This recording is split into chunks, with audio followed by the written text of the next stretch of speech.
इस पार्टी के राष्ट्रीय अध्यक्ष की पुनः मुझे जिम्मेदारी मिलना मेरे लिए जहां एक तरफ ये हर्ष और गर्व की बात है, तो वहीं ये एक बड़ी जिम्मेदारी भी है। और इस जिम्मेदारी को अगले 5 सालों में पूरी ईमानदारी और मेहनत से निभाते हुए पार्टी को नई ऊंचाइयों तक लेकर जाऊंगा। कि किस मानसिकता से ग्रस्त वो व्यक्ति था जिसने इस तरीके से, इस बेरहमी से इस घटना को अंजाम दिया। ऐसे लोगों का सभ्य समाज में कहीं पर भी कोई स्थान नहीं है और इन लोगों के ऊपर सख्त से सख्त कार्रवाई होनी चाहिए। हमारी देश की राष्ट्रपति मां महिम तक जब खुद ऐसी घटना के ऊपर चिंता व्यक्त करती हैं, तो ऐसे में उन सरकारों की जिम्मेदारी बढ़ जाती है जिन सरकारों में इस तरीके की घटना को अंजाम दिया जाता है। और ये भी समझने की जरूरत है भाई, जातीय जनगणना आप यहाँ पे करा ही चुके हैं। आरक्षण को लेकर जितनी बातें थी, ये हमारे प्रधानमंत्री आदरणीय नरेंद्र मोदी जी स्पष्ट तौर से कह चुके हैं कि आरक्षण के जो प्रावधान डॉक्टर बाबा साहेब भीमराव अंबेडकर ने बनाए थे, उन प्रावधानों के साथ कहीं कोई छेड़छाड़ नहीं की जाएगी। एक राज्य के मुख्यमंत्री को शोभा नहीं देते, कोई भी बंगाल को जलाने की सोच नहीं रखता है, पर अगर वहां पे एक घटना घटी है तो वहां पे पीड़ितों को न्याय मिलना चाहिए। तो चिराग पासवान की पार्टी में टूट या फिर चिराग के सांसद बीजेपी में मिलेंगे, इन सभी का पर्दाफाश किया है खुद चिराग पासवान के सांसद अरुण भारती जी। बड़ी खबर आप देख रहे हैं, द न्यूज, आपके साथ में सृष्टि। और चलिए आज बताऊंगी आपको कि आज कल लोजपा को लेकर क्या सियासी हलचल आरजेडी ने बढ़ाई है। आरजेडी ने एक झूठा दावा पेश करा है। आपको बता दें, आरजेडी की तरफ से यह कहा जा रहा है चिराग पासवान की पार्टी में टूट है, हम भी ऑफर दे रहे हैं, तमाम बातें। दर्शकों, कहीं ना कहीं एक स्टेबल पार्टी को अनस्टेबल करने की कोशिश कर रही है आरजेडी, और इस पर तेजस्वी यादव महत्वपूर्ण भूमिका निभाते आए। लेकिन रुक जाइए, ठहरिए जरा, इंतजार होगा कि असल राजनीति लोजपा खुद करती नजर आ रही है। और देखिए, यहां पर राजनीति में उलटफेर जवाब देने में माहिर यहां चिराग पासवान ने एक बार फिर से पर्दाफाश किया है विपक्ष का। सबसे पहले आपको ले चलूंगी अरुण भारती ने क्या कहा है। दर्शकों, अरुण भारती ने एक्स पर एक अपनी वीडियो जारी की है। उस वीडियो पर उन्होंने साफ कहा, हाल ही में राजद के एक नेता हमारे नेता चिराग पासवान जी को उनके साथ मिलकर एनडीए के खिलाफ खड़े होने का एक ऑफर देना इस बात का सबूत है कि राजद हमारे गठबंधन को कमजोर करना चाहता है ताकि वो अपनी खोई हुई जमीन को वापस पा सके। जाहिर सी बात है, अभी राजद की हालत बिहार में खराब है। दर्शकों, बार बार ये दिखाया जा रहा है कि देखिए, चिराग पासवान ने 4-4 बार केंद्र के साथ स्टैंड अपना क्लियर नहीं किया, वक्फ को भी उन्होंने सहमति के लिए भेज दिया, तमाम बातें। आरक्षण पर भी विपक्ष के साथ खड़े रहे, आरक्षण पर भी उन्होंने मोदी सरकार का सपोर्ट नहीं किया, तमाम बातें A to Z। और अब अरुण भारती ने साफ कह दिया, दर्शकों, सांसद हैं जमुई से, और बता रहे आपको, उन्होंने कहा गठबंधन को कमजोर करना चाहती है राजद। राजद का चेहरा पर्दाफाश करते खुद एलजेपी के नेता नजर आ रहे हैं। आपको बता दें, अपने आप को पीएम मोदी का हनुमान बताने वाले चिराग पासवान, और उनको हनुमान कहा भी जाता है, उन्होंने खुद से ये शब्दों का चयन नहीं किया है। और बता दें आपको, इस बार हमने देखा शानदार जानदार प्रदर्शन किया है लोकसभा में, और लोकसभा में इस प्रदर्शन के बाद पीएम मोदी ने भी एक बहुत सॉफ्ट कॉर्नर चिराग पासवान के लिए रखा। जब भी उनके पास वो जाते हैं तो एक नॉर्मल होता है, प्रधानमंत्री सबसे अभिवादन स्वीकार करते हैं, लेकिन चिराग पासवान के साथ उनकी अलग ही एक कहीं ना कहीं अलग ही उनका रिश्ता नजर आता है। और बता दें आपको, चिराग पासवान भी मेरे प्रधानमंत्री बहुत ही अच्छे लहजे से पीएम मोदी का सत्कार करते नजर आते रहते हैं। अब मैं आपको बता दूं, चिराग पासवान का बड़ा बयान भी सामने आया है। यहां पर तमाम मीडिया हाउसेस भी इस बात को लगातार प्रकाशित कर रहे हैं कि मेरे और मेरे प्रधानमंत्री को कोई अलग नहीं कर सकता है। इवन दर्शकों, आपको जानकर हैरानी होगी, 2029 के लिए भी चिराग पासवान यहां पर पूरे कंप्लीट तैयार हैं। यहां पर कहा जा रहा है चिराग पासवान के द्वारा, 2029 में भी पीएम मोदी आएंगे और मैं चिराग पासवान कभी उनका साथ नहीं छोड़ूंगा। दर्शकों, हालांकि मैं आपको एक बात और बता दूं, चिराग पासवान की पार्टी है वो हमेशा ही मुखर रहते हैं और रामविलास पासवान जी के द्वारा बड़ी ही मेहनत से खून पसीने से इस पार्टी को बनाया गया था। चिराग जी हमेशा बोलते हैं कि मैं अपनी पार्टी का विलय किसी पार्टी में नहीं होने दूंगा, बहुत मेहनत से मेरे पिता ने इसको खड़े किया है। आइए आपको ले चलते हैं तेजस्वी यादव के बयान पर, चिराग पासवान के बयान पर कैसे बौखलाहट नजर आ रही है और चिराग पासवान ने आरक्षण पर भी अपने मुद्दे को क्लियर किया है। एक बार सुन लीजिए और फिर मैं आपको बताऊंगी आगे यहाँ चिराग पासवान की पार्टी के बीच में क्या हलचल तेज है। बाइट लगा देना तेजस्वी यादव का थोड़ा आरक्षण पर। पार्टी का राष्ट्रीय अध्यक्ष, लोक जनशक्ति पार्टी रामविलास का राष्ट्रीय अध्यक्ष पद की जिम्मेदारी दूसरी बार मुझे सौंपी गई है। इसके लिए मैं पार्टी के तमाम साथियों का, तमाम कार्यकर्ताओं का धन्यवाद करता हूं और ये विश्वास दिलाता हूं कि अगले 5 सालों में पार्टी को नई ऊंचाइयों तक लेकर जाने की जिम्मेदारी को पूरी ईमानदारी से और पूरी मेहनत से निभाने का काम करूंगा। ये पार्टी मेरे नेता, मेरे पिता आदरणीय रामविलास पासवान जी के विचारों पर चलने वाली पार्टी है, उनके सिद्धांतों पर चलने वाली पार्टी है। इस पार्टी के राष्ट्रीय अध्यक्ष की पुनः मुझे जिम्मेदारी मिलना मेरे लिए जहां एक तरफ ये हर्ष और गर्व की बात है, तो वहीं ये एक बड़ी जिम्मेदारी भी है और इस जिम्मेदारी को अगले 5 सालों में पूरी ईमानदारी और मेहनत से निभाते हुए पार्टी को नई ऊंचाइयों तक लेकर जाऊंगा।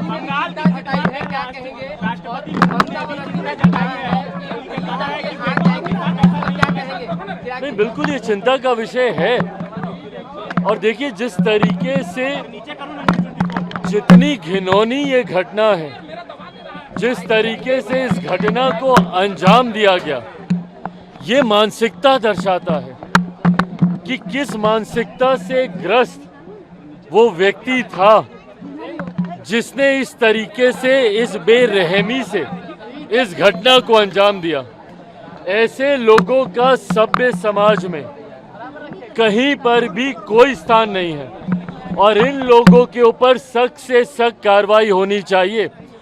हमारी देश की राष्ट्रपति मां महिम तक जब खुद ऐसी घटना के ऊपर चिंता व्यक्त करती हैं, तो ऐसे में उन सरकारों की जिम्मेदारी बढ़ जाती है जिन सरकारों में इस तरीके की घटना को अंजाम दिया जाता है। और ये भी समझने की जरूरत है कि भाई जिस व्यक्ति ने इस घटना को अंजाम दिया, वो व्यक्ति कहीं ना कहीं सरकारी व्यवस्था का हिस्सा बना हुआ था, जिसकी वजह से उसे इजी एक्सेस था सरकारी डिपार्टमेंट्स में आने जाने का। अगर ऐसी व्यवस्था अगर आप किसी व्यक्ति को दे रहे हैं और सरकार का संरक्षण ऐसे व्यक्ति को मिल रहा है, तो एक चिंता की बात है। आज की तारीख में कई ऐसे राजनीतिक दल हैं जो अपने पॉलिटिकल कैडर को सरकारी व्यवस्था का हिस्सा बनाने के लिए अलग अलग योजनाओं का इस्तेमाल करते हैं। दिल्ली में आम आदमी पार्टी को देख लीजिए, कुछ समय पूर्व तो उन्होंने अपने पॉलिटिकल कैडर को सरकारी व्यवस्था का हिस्सा बनाने के लिए पुलिस तक जैसी व्यवस्था में उनको शामिल करने जैसी योजनाएं बनाई थी। ऐसे में जो पॉलिटिकल पार्टी बिना वेरिफिकेशन के अपने पॉलिटिकल कैडर को सरकारी व्यवस्था का हिस्सा बनाती हैं, ये भी चिंता का विषय है। ऐसे में जिस घटना को अंजाम बंगाल में दिया गया, वो भी कहीं ना कहीं पॉलिटिकल कैडर एक सरकारी व्यवस्था का हिस्सा बनने की सोच के साथ ही वो आगे आ रहा था, जो पूरी तरीके से आने वाले दिनों में बहुत ज़्यादा नुकसानदायक हो सकता है। तो पॉलिटिकल पार्टियों को ये भी सोचना चाहिए कि भाई जब आप उनको सरकारी व्यवस्था का आप हिस्सा बना रहे हैं तो क्या उससे पहले उनका पूरा वेरिफिकेशन किया गया है, और अगर नहीं किया गया तभी ऐसी घटनाओं को अंजाम दिया जाता है। भाई जातीय जनगणना आप यहाँ पे करा ही चुके हैं। आरक्षण को लेकर जितनी बातें थी ये हमारे प्रधानमंत्री आदरणीय नरेंद्र मोदी जी स्पष्ट तौर से कह चुके हैं कि आरक्षण के जो प्रावधान डॉक्टर बाबा साहेब भीमराव अंबेडकर ने बनाए थे उन प्रावधानों के साथ कहीं कोई छेड़छाड़ नहीं की जाएगी। तो इसके बाद राजनीति करने का क्या मतलब है। और जहां तक रही बात जातीय जनगणना को लेकर, बिहार में जातीय आधारित जनगणना हो ही चुकी है और बाकी राज्यों में जहां पर इनकी चिंता है तो जिस गठबंधन का ये हिस्सा है, क्यों नहीं उन गठबंधन की सरकारें जहां जहां पर हैं वहां पर जातीय आधारित जनगणना कराई जाती है।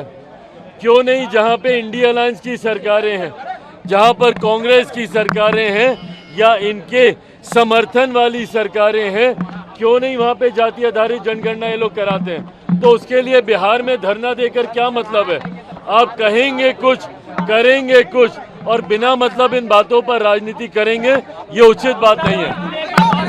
अगर बंगाल चलेगा तो आसाम, बिहार और दिल्ली भी चलेगा। ममता बनर्जी की ऐसे शब्द एक राज्य के मुख्यमंत्री को शोभा नहीं देते। कोई भी बंगाल को जलाने की सोच नहीं रखता है, पर अगर वहां पे एक घटना घटी है तो वहां पे पीड़ितों को न्याय मिलना चाहिए और वो किसी भी राज्य में। मैं इस बात का पक्षधर हूं, देश के किसी एक भी कोने में महिलाओं के साथ अगर इस तरीके की घटना घटती है तो जल्द से जल्द दोषियों पर कड़ी से कड़ी कार्रवाई होनी चाहिए। पर अगर आप उस बात का उदाहरण लेकर देश को जलाने की सोच अगर कोई राज्य का मुख्यमंत्री रखता है तो इससे ज्यादा शर्मनाक और कोई बात नहीं हो सकती।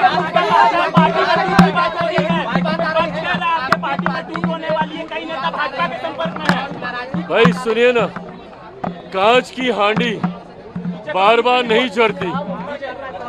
ये जो सोच ये लोग रखते हैं ना कि भैया बार बार एक ही पैंतरा आजमा लिया जाएगा।